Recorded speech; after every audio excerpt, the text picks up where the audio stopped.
যারা সংসার চালাইতে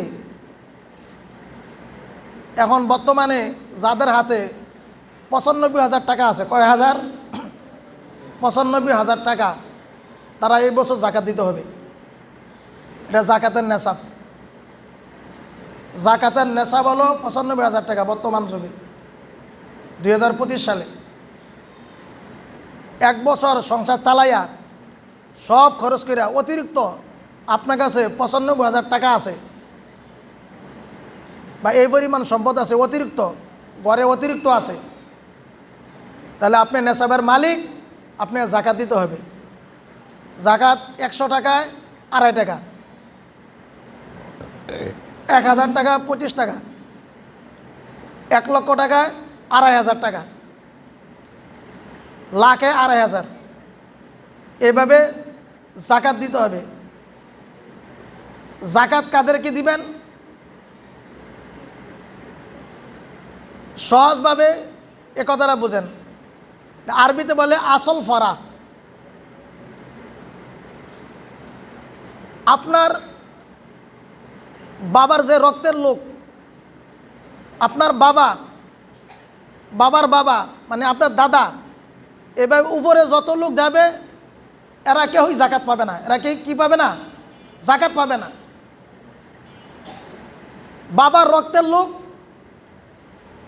আর আমার রক্তের লোক, আমার ছেলে মেয়ে, আমার নাইনাতকুর, কেউই জাকাত পাবে না। কেউ কি পাবে না? জাকাত পাবে না। তাহলে জাকাত কে পাবে না? আমার বাবার রক্তের যত লোক আছে তারা কেউ পাবে না। আর আমার রক্তের যেগুলি আমার রক্ত থেকে বাইর হয়েছে, ছেলে মেয়ে, ছেলে সন্তান, মেয়ের সন্তান, নাইনাতকুর যারা আছে, কেউই জাকাত পাবে না। কি পাবে না? জাকাত পাবে না। তবে আপনার ভাই, কথা খেয়াল করেন, আমার ভাই জাকাত পাবে, আমার বোন জাকাত পাবে, আমি আমার ভাইকে জাকাত দিতে পারবো, আমি আমার বোনকে জাকাত দিতে পারবো যদি তারা গরিব হয়। কি হয়? গরিব হয়। কারণ কি? আমার বোন আমার রক্ত থেকে হয়েছে না, আমার ভাই আমার রক্ত থেকে হয়েছে না। এই কারণে আমার ভাইকে আমি জাকাত দিতে পারবো, আবার বাতিজাকে দিতে পারবো। মোট কথা হলো ভাইয়ের বংশধর, বোনের বংশধর যারা আছে তাদের সকলকে আপনার জাকাত দিতে পারবেন। কি দিতে পারবেন? জাকাত দিতে পারবেন। কিন্তু আপনার রক্তের কেউ তাদেরকে জাকাত দিতে পারবেন না।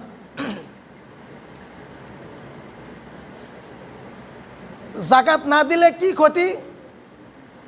আল্লাহ তাআলা নিজে বলে দিয়েছেন। কি ক্ষতি?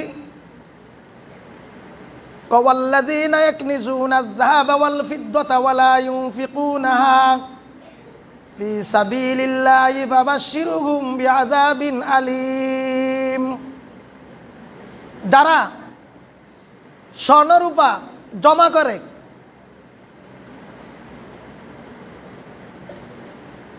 ওয়ালা ইউনফিকুনাহা, আল্লাহর রাস্তা দান করে না, ওয়ালা ইউনফিকুনা ফি সাবিলিল্লাহ, আল্লাহর রাস্তা তারা দান করে না, ফাবাশশিরহুম বিআযাবিন আলীম, তাদেরকে আযাবের সুসংবাদ দাও। এই সবাই কথা খেয়াল করেন, কি আযাব দিব দেখেন, আল্লাহ নিজেই কয়, ইয়াউমা ইউহমা আলাইহা ফি নারি জাহান্নামা ফাতুকুওয়া বিহা জিবাহুহুম ওয়া জুনুবুহুম ওয়া যুহুরুহুম। আল্লাহ তাআলা বলেন সেদিন মানে কিয়ামতের দিন তাদের সমস্ত সম্পদগুলোকে আল্লাহ তাআলা জাহান্নামের আগুন দ্বারা গলাবেন। স্বর্ণ রূপা যা আছে তাদের সম্পদগুলোকে জাহান্নাম আগুন দ্বারা গলিত সিসার নেয়, সিসারে গলালে যেমন গলে যায়, গলিত সিসার নেয় এগুলো গলাবেন। গলায় কি করবেন? ফাতুকুওয়া বিহা জিবাহুহুম। আল্লাহ তাআলা বলেন, এ ফেরেশতারা, এ গলিত এ সম্পদগুলোকে তাদের কপালের মধ্যে সেক লাগাই দাও, সেক লাগাও, সেক লাগাই দাও। ওয়া জুনুবুহুম ওয়া যুহুরুহুম, তাদের পিঠের মধ্যে সেক লাগাই দাও। স্যাক দুই জায়গায় লাগাইব, কপালের মধ্যে আর পিঠের মধ্যে।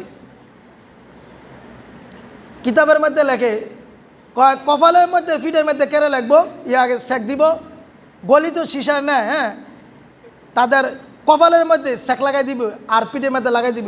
কেমন কঠিন শাস্তি হবে। এই কারণে তাদের কপালের মধ্যে পিঠের মধ্যে লাগাবে। যখন গরিব মানুষরা জাকাত চাইতে গেছে বড় লোকের বাসায়, দরজার সামনে গেছে, কপাল বাস করে কয় যা যা। এ দেখেন, আমার দিকে দেখেন, কপাল এরকমভাবে বাস করে এমনি যান তাকাইছে, এ কপালটা বাস হয়েছে, এই যে কপালটা বাস করছে, বাস করে আবার গেটটা লাগাই দেয়া, হ্যাঁ, পিছনের দিক দিয়ে আবার গেছে গা, পিঠ দেখা গেছে গা। কপাল বাস করছে আর পিঠটা দেখায় চলে গেল। আল্লাহ আমার বান্দারা যেহেতু বেজ্জুতি করলি, জাকাত দিলি না, জাকাতের উপযুক্ত হইয়া বেজ্জুতি করার কারণে এ কপালটা বাস করছত আর পিঠটা দেখ চলে গেছত, এ কপালের মধ্যে আর পিঠের মধ্যে আমি তোদের মাল গলায়া এ গলিত সিসার ন্যায় এ মালগুলি তোদের কপালে আর পিঠের মধ্যে সেক লাগাই দিব, সেক লাগাই দিবি। আপনি গলিত সিসা শরীরের মধ্যে লাগাই দেখেন কেমন লাগে। আপনি সাধারণত মোমটা লাগাই দেখেন, সাধারণ মোম গলায়া আপনি সামনের মধ্যে লাগাই দেখেন কেমন লাগে, হিট লাগে।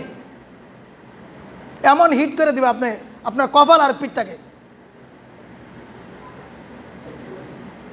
হাদিস শরীফে এসেছে আল্লাহ তাআলা সমস্ত সম্পদকে সাপ বানাই দিবে, সাপ। জাকাত না দিলে কি কি শাস্তি আল্লাহ তাআলা কোরআনে বলছেন, হাদিসেও বলে দিছেন, হাদিসে নবীজি বলে দিছেন। এই জাকাত না দিলে সমস্ত সম্পদগুলোকে আল্লাহ তাআলা সাপ বানাবে। কি বানাবে? সাপ। এ সাপে কিয়ামতের দিন এ বান্দাকে কামড়াবে আর চিল্লা চিল্লা বলবে আনা মালুকা আনা কাংজুকা, আনা মালুকা আনা কাংজুকা, আমি তোমার মাল, আমি তোমার ব্যাংক ব্যালেন্স, আমি তোমার সম্পদ, টাকা পয়সা। সাপে চিল্লায় বলবে, কামড় দিবে আর কবে মজা, হ্যাঁ মজা খাও। ফাতুক ওয়া বিয়া জিবাহুহুম ওয়া জুনুবুহুম ওয়া যুহুরুহুম। এ দেখেন আল্লাহ কি কয়, হাযা মা কানাসতুম, কয় ইয়া ওই সম্পদ, ওই খনি, কয় লিআনফুসিকুম, যা নিজেদের জন্য রেখে দিছ, নিজে আরামে চলার জন্য সব রেখে দিছ। কয় ফাযুকু, আল্লাহ নিজে কয় ফাযুকু, মজা খা, মজা খা। সাপের কবে কামড় দে, একটা কামড় দিয়া আর বুঝা, মজা খা, মজা। ফাযুকু, মজা খাও। আল্লাহ নিজে কবে ফাযুকু, মজা খা। ফাযুকু মা কুনতুম তাকনিজুন, ওই সকল সম্পদ যা জমা করে রাখছিলা নিজের জন্য, নিজের সুবিধার্থে, নিজের বড়লোক হবার জন্য, নিজের দাপট দেখানোর জন্য যে সম্পদ জমা করে রাখছ, ওই সম্পদ সাপ হইয়া এক একটা কামড় দিবে আর বলবে মজা খা, মজা খা। কি খা? মজা খা। আর সাপে চিল্লায় বলতে থাকবে আনা মালুকা আনা কাংজুকা, আনা মালুকা আনা কাংজুকা, আমি তোমার সম্পদ, আমি তোমার দালান কোটা, আনা কাংজুকা, আমি তোমার ব্যাংক ব্যালেন্স, কোটি কোটি টাকা ব্যাংকে রাখছো আর দাও নাই। তুমি কি জানো না? সাপে বলবে তুমি কি জানো না, ভালো খাবার খাইলে পেট থেকে বাইরে না হইলে পেটের অবস্থা খারাপ, হাসপাতালে নিয়ে কাটিয়া সিজার করে বাইর করতে হবে।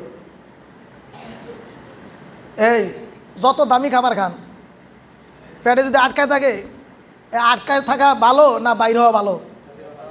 আর সবাই চিল্লাবেন, বাইরে হওয়া ভালো না আটকায় থাকা ভালো? বাইরে হওয়া ভালো। যত দামি খাবার খান, আপনি পেটে যদি আটকা থাকে, ওই দামি খাবার ক্ষতি হয়ে যাবে, ক্ষতি হয়ে যাবে। ওই খাবারটা বাইর হইলেই আপনার শান্তি, না শুইতে পারে, না ঘুমাইতে পারে, না গাড়িতে বসতে পারে, এ চিৎকার করে, শুধু চিৎকার করে। আর যদি বাইর হয়ে যায় তাহলে শান্তি। বাইর হওয়ার জন্য হাসপাতালে নিয়ে যায়, যেভাবে হোক, পাইপের মাধ্যমে হোক, সিজারের মাধ্যমে হোক, কাইটা হোক, বিদেশে নিয়ে হোক, এই সম্পদ বাইর করো, এই ময়লা বাইর করো, বাইর করলে পেট শান্তি। এটার কি বুঝাইলো? কয় দামি খাবার পেটে আটকাইলে যেমন অশান্তি, বাইর হয়ে গেলে শান্তি। দামি সম্পদ কেউ যদি আটকায় রাখে, ব্যাংক ব্যালেন্সে জমা করে রাখে, তার জন্য বিপদ। আর এন থেকে বাইর করে দিলে, এই সম্পদ থেকে কিছু সম্পদ বাইর করে গরিবদেরকে দিয়ে দিলে শান্তি। গরিবদেরকে দিয়ে দিলে কি শান্তি।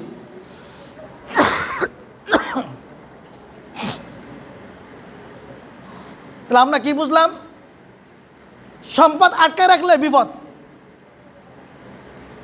ওই পেটের মতন, পেটে খাবার আটকায় গেলে বিপদ, বাইর হয়ে গেলে শান্তি। আর যত দামি সম্পদ হোক জমা করে রাখলে বিপদ।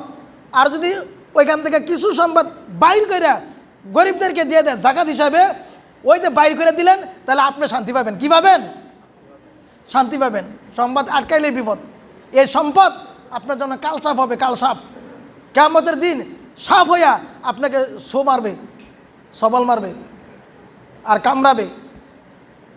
আর সাপে চিল্লায় বলবে, আনা মালুকা আনা কাংসুকা, আমি তোমার সম্পদ, আমি তোমার ব্যাংক ব্যালেন্স, টাকা পয়সা। এভাবে মানুষের কষ্ট দিবে। আল্লাহ আল্লাহ আল্লাহ ওয়াল্লাযীনা ইয়াকনিজুনা আয-যাহাবা ওয়াল ফিদ্দাতা ওয়া লা ইউনফিকুনা ফি সাবিলিল্লাহি ফাবাশশিরহুম বিআযাবিন আলীম। তো যারা স্বর্ণরূপা অন্যান্য সম্পদ জমা করে রাখে, আল্লাহ দান করে না, তাদেরকে আযাবের সুসংবাদ দাও। এই এখানে কইছে ফাবাশশিরহুম, সুসংবাদ। কষ্টের কথা কি সুসংবাদ হয়? দুঃসংবাদ হয়।